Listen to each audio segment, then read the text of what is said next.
Abra sua Bíblia no Salmo de número 46.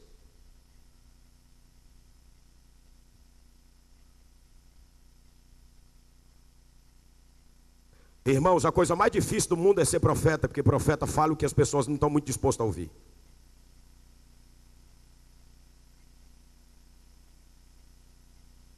A Bíblia diz aqui no Salmo 46: Deus é nosso refúgio, fortaleza, socorro bem presente nas tribulações. Portanto não temeremos, ainda que a terra se mude, ainda que a terra se transtorne, e os montes se abalem no seio dos mares, ainda que as águas tumultuem e se espumejem, e na sua fúria os montes se estremeçam. Há um rio cujas correntes alegram a cidade de Deus, o santuário das moradas do Altíssimo. O Deus está no meio dela, e jamais será abalada. Deus a ajudará, desde antemanhã. Bramam nações, reinos se abalam, e Ele faz ouvir a sua voz, e a terra se dissolve. O Senhor dos exércitos está conosco, o Deus de Jacó é o nosso refúgio. Vinde contemplai as obras do Senhor, que assolações efetuou na terra. Ele põe termo à guerra até os confins do mundo. Quebra o arco, despedaça a lança, queima os carros do fogo. Aquietai e sabei que eu sou o Senhor. Eu sou exaltado entre as nações e sou exaltado na terra. O Senhor dos exércitos está conosco. O Deus de Jacó é o nosso refúgio. O Deus em quem nós confiamos e em quem nós depositamos a nossa confiança é o nosso refúgio pleno, é a nossa fortaleza plena e o nosso socorro bem presente na tribulação.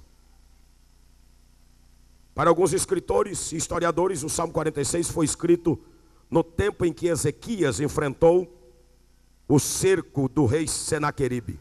Isso está registrado no livro de 2 Crônicas 32, aproximadamente 700 anos antes de Cristo. Outros acham que ele foi escrito no tempo em que o rei Josafá, segundo as Crônicas 20, conquistou a vitória sobre os Moabitas, e os Amonitas e os Meonitas, 880 a 870 anos antes de Cristo. Mas independente de quando ele foi escrito, o cronista que escreveu o Salmo 46, ele mostra claramente quem é Deus. Ele reconhece no Salmo 46 a grandeza de Deus. Ele reconhece a pronta intervenção de Deus. Ele descreve o que é que Deus faz. Ele descreve quem Deus é. E ele descreve onde Deus está. Glória a Jesus para sempre. Como o salmista que escreveu o Salmo 46, ele também, um outro cronista, escreve o Salmo de número 83. E ele nos mostra de forma muito clara, glória a Jesus, a atuação de Deus, a intervenção de Deus, o ato de Deus na sua vida, ou na vida do seu povo, porque Ele é o Deus Todo-Poderoso. É Deus ilimitado, é um Deus que jamais falhou, é um Deus que jamais perdeu batalha. Ele diz aqui no Salmo de número 83, ó Deus, não te cales, não te mudeças, nem fique inativo, ó Deus. Os teus inimigos se alvoroçam, os que te odeiam levanta a cabeça. Mas sabe o que é que Deus diz no Salmo 91? Ele diz assim: aqueles que habitam no esconderijo do Altíssimo, a sombra do Onipotente,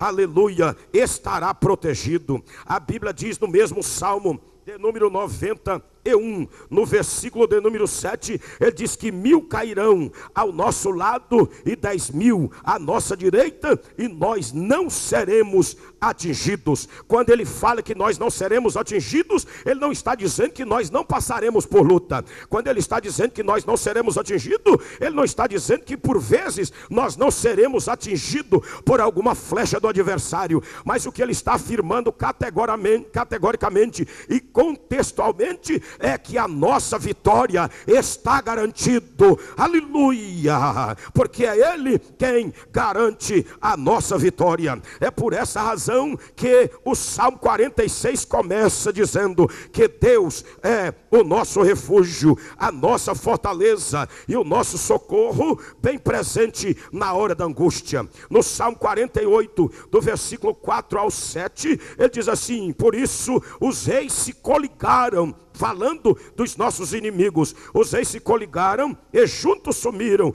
bastou-lhes vê-lo e se espantaram, e tomaram-se de assombro, e fugiram ali apressado. O terror ali os venceu e sentiram dores como que de parturiente. A Bíblia continua dizendo: o vento oriental destruíste as naus de Tarsis. Ele diz que como temos ouvido dizer, assim vimos. Na cidade do Senhor dos Exércitos, na cidade do nosso Deus, Deus estabelece-se para sempre. Deus mostrando o seu poder e a sua grandeza, a sua majestade, a sua portentosidade, porque Ele faz questão de estar conosco, Ele faz questão de estar com seus filhos. No Salmo de número 137, a Bíblia nos dá uma revelação. O povo lá, aleluia, na Babilônia, eles começam a clamar a Deus e dizer assim, que lá nos rios da Babilônia, à beira do rio, na terra de cativeiro, eles estavam assentados, lembrando-se de Sião, e nos salgueiros que haviam por lá,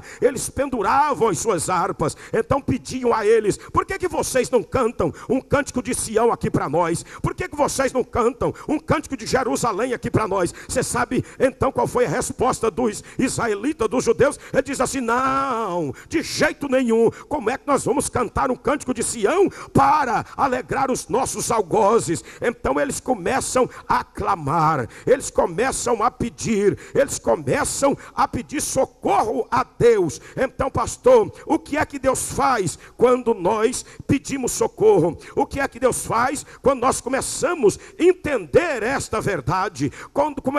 O que é que Deus faz? Como é que Ele entende? E como é que Ele age? Quando nós começamos a entender as suas verdades, Ele diz na sua palavra que para Ele intervir, Ele primeiro detecta tudo a nosso respeito. Ele diz: certamente eu vi a aflição do meu povo que está no Egito, eu ouvi o seu clamor por causa dos seus exatores, conheço-lhe o sofrimento, e por isso eu desci a fim de livrá-los da mão dos egípcios. Deus conhece claramente, detalhadamente a nossa situação, Ele conhece detalhadamente a nossa vida, Ele conhece detalhadamente os problemas que enfrentamos, Ele conhece detalhadamente aquilo que nós estamos passando, as nossas agonias. E sabe qual é a palavra que Ele diz para mim e para você? Ele diz: eu desço para livrar-te da mão dos teus adversários. No livro de Isaías 42:13, ele é enfático, ele diz assim: o Senhor dos exércitos sairá como homem de guerra, ele clamará e sujeitará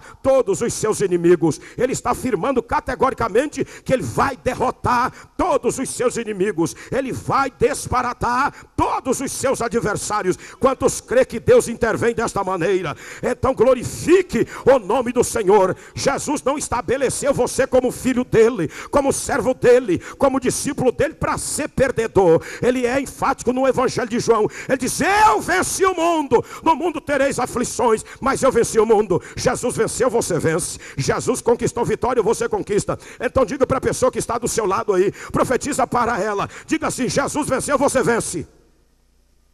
Eu não ouvi, irmão. Diga: Jesus venceu, você vence. Então tome posse da tua vitória, tome posse da tua conquista, em qualquer área da tua existência. Tome posse da tua vitória, porque você nasceu para vencer. Querendo o diabo ou não, você nasceu para vencer. Lutando ele contra você ou não, você nasceu para vencer. Querendo os inimigos ou não, você nasceu para vencer. Alabassuri me cantorebacheias. Não importa o tamanho da luta, importa que a tua vitória é maior do que a luta. Quantos podem adorar e glorificar o nome do Senhor, aplaudir ao Senhor? Faz qualquer barulho para adorar a Deus.